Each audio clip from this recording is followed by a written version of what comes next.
Madame, Monsieur, bienvenue au journal de Business 24 Africa. Démarrons cette édition avec une page santé. Le FONSTI, Fonds pour la science, la technologie et l'innovation, a récemment animé un petit déjeuner de presse sur le Mpox, la maladie virale encore connue sous l'appellation variole du singe. L'institution dédiée à l'innovation a invité les chercheurs à se pencher sur les défis importants liés à la détection, au contrôle et à la prévention de la propagation de cette maladie. Monésir Nascimento pour le commentaire. Connaissez-vous le Mpox, encore appelé variole du singe? C'est une zoonose, une maladie transmise de l'animal, notamment un rongeur, à l'être humain. Le virus à la base de cette maladie se propage à grande vitesse et n'épargne plus personne. Déclaré alors en 2022 par l'OMS comme urgence de santé publique de portée mondiale, le FONSTI, Fonds national pour la science, la technologie et l'innovation, s'est autosaisi ce cri d'alerte. Et récemment à Abidjan, cette institution a animé une conférence.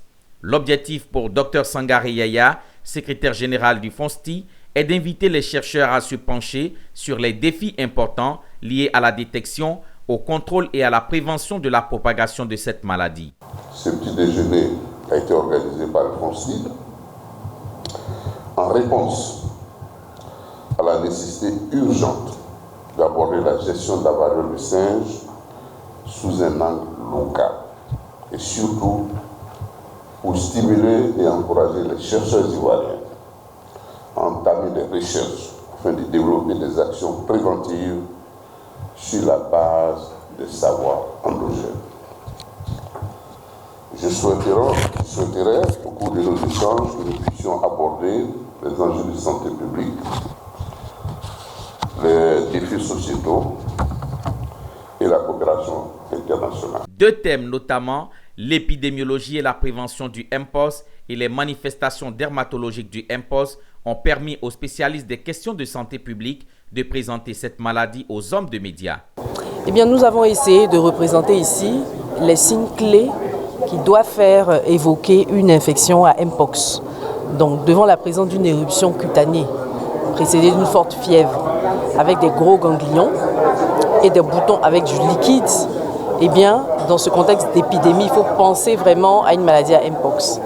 Et donc, quand on a un malade qui présente ces gros boutons avec du liquide et précédé d'une fièvre, il faut absolument conseiller à ce malade de se rendre dans le centre de santé le plus proche. Lorsque on détecte les cas, la première des choses à faire, c'est de faire en sorte que, à partir de ce cas, la maladie ne se propage pas. Donc il faut isoler la personne et faire en sorte qu'elle ne puisse pas contaminer les autres.